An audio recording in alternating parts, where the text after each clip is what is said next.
access বাৰ শিকাৰ পিছত আপোনাৰ ঘৰখন আৰ্থিক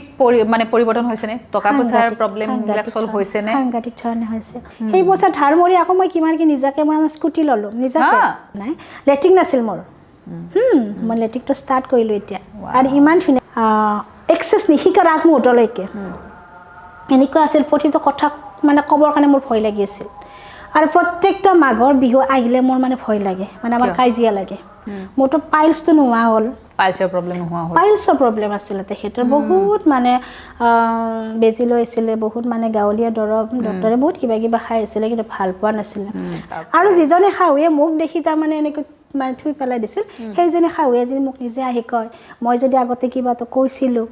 তই থৈ নাথাকিবি দে তাৰ আগমুহূৰ্তৰ কথা মই ছেছন দিলোঁ ছেছন দিয়াৰ পিছত 3-4মান দিলোঁ আৰু দিয়াৰ পিছত মানে যিটো পাথৰ 9 mm আছিল সেই পাথৰটো একদম গলি যায় অকণমান হৈছে তাৰমানে তাইতো অত্যন্ত পেটৰ বিষ আছিল